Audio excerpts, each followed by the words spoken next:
Well, hi everyone, and welcome to the Buffett and Beyond Research Stock of the Week, and we're going over Ulta Beauty because they're reporting earnings today, and we know they're going to say soft industry trends ahead for 2025, as most of the companies issuing forward guidance in all the industries are saying, whoa, slow ahead. We're doing really well now, but slow ahead. And remember, folks, if you want to live on this beach like Jimmy Buffett once did, you've got to learn how to invest even better than Warren Buffett. So welcome to the beach. And let's go over Ulta Beauty, and they were formerly Ulta Salon, operates specialty retail stores selling cosmetics, fragrance, hair care, skin care products, and salon services. It offers more than 25,000 products from more than 600 established and emerging brands across a variety of categories, price points, including its own private label, the Ulta Beauty Collection. Now, the company has approximately 1,437 stores in 50 states, which is about 100 more than last time we reported on Ulta less than a year ago.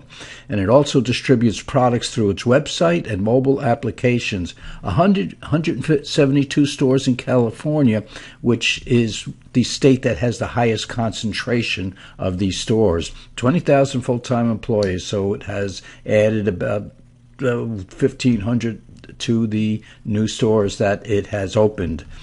Now, just to let you know, we once had Ulta Beauty in our growth portfolio, but then the ROE started to decline, and we're going to see that in a second. And that's why we no longer have it. But the thing is, will it come back or should it come back into our growth portfolio as we go along? Because sooner or later, this year will be over, and then we would think that we're going to see some growth toward the end of the year and going into the next 3 or 4 years or so. But of course, anything can happen between now and then. And let us look at the 4-year averages, and I'll show you why, because usually we have the 5-year averages up here. Blue line represents, or the blue lines represent the average stock in our entire database. And the first one is the clean surplus return on equity. So the average stock has about a 13.5% return on equity. Now, the clean surplus return on equity, totally different than traditional accounting return on equity. And it is more reliable, and most of all, it is comparable between companies, because the accounting profession uses what is internal to an individual company, where clean surplus says, okay, if we take out non-recurring items and future liabilities, we come up with a better comparable earnings number. So the average stock, 13.5%, and think of this as your bank account. If you put your money into a bank account earning 13.5%, or would you rather put your money into a bank account that is earning 19.4%? Well, of course, there's no question here. But let's go to net income. And again, net income is different than the traditional accounting income, because it is figured or configured without those recurring items and also without those future liabilities. So it's a little bit different. And last time we did this stock, Ulta, which of course is the green line, had a 13.5% net income growth over 4 years, with the average stock around 13%. So the net income of Ulta has been declining. We're going to see that in the next chart. Now, revenue for the average stock, about 7.1%. It's still the 4-year average. Don't forget, this is a 4-year average. It's better than Ulta is better than the average stock out there, without a doubt. Now, let's look at the individual years, and we can see the net income has been about the same every year for Ulta. So in other words, it has stopped growing. And if it stopped growing, that means the clean surplus return on equity is starting to decline. And I just want to show you, back in 2020, this company only had $3.11 for earnings and or net income, I should say, and that dropped the clean surplus return on equity down to 5.1%. What went on in 2020? Yeah, COVID, and nobody was out there shopping. So before that, it had a very high return on equity. After COVID, 2021, it shot up again. 2022 was great, and then it started to fall off. And when we look at the 3, the 5, and the 10-year average ROE, we can see that the ROE stayed the same between 10 years and 5 years. Now, what does that mean? That means that the company is growing at a very consistent rate. But now, all of a sudden, the company has slowed down on its growth, as indicated by the net income not going up, not increasing, so the company is not growing, and that shows up in the clean surplus return on equity as going down. Now remember, to be in our growth portfolio, we want to see a clean surplus ROE of 20% or greater. And now we can see the 3-year ROE, clean surplus return on equity, is lower than the 5-year and lower than the 10-year. So that set off the alarm for us.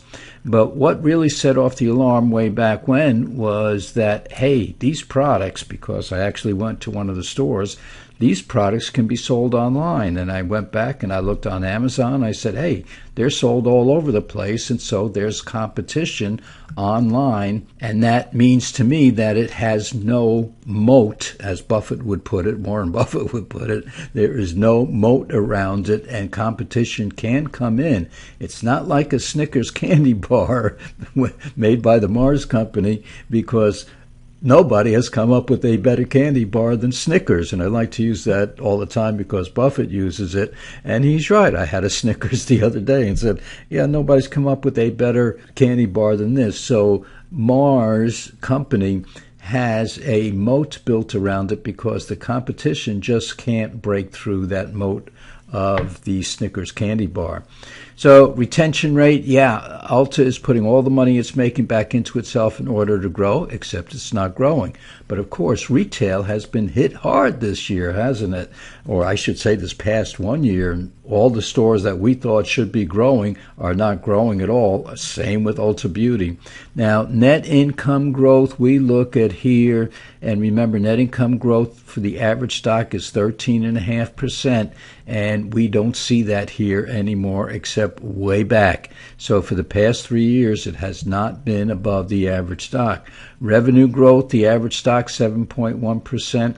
So we see that Ulta in 2024 was below the average stock, and this year it's or for 2025 this year, a tad higher than the average stock. But that's not good enough to be in our growth portfolio. There's plenty of other growth stocks that we have in our portfolio that are doing better than Ulta. Years to pay debt, this company has no debt. That is very, very good. And it pays no dividend because it has taken over here retention rate, taking all the money it makes and put it back into itself rather than paying any money out in dividend. This is what we like in a growth stock. We want to see 100% of the money put back into itself. But if it's putting 100% back into itself, where is the growth here? And it's not here. And what does this mean? It might mean that competition is coming in because people are watching their pennies, folks. And I was talking to a plumber the other day, and he says, yeah, he makes good money, and he has a very good trade. He's very good at what he does. And he says he and his wife cannot afford to go out and eat anymore because they'd rather buy good things in the supermarket and come home and barbecue themselves and have a good meal. So we are looking at the people out there that are making decent money just can't afford to go out. So think about beauty products. Are people going to go out and buy beauty products, or are they going to shop online?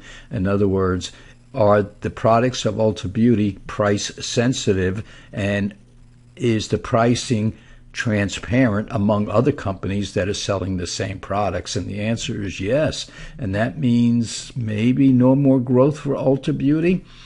And let us look at a one-year chart. Black line is the S&P 500, and you can see the past couple of weeks in here have been just horrible for the market.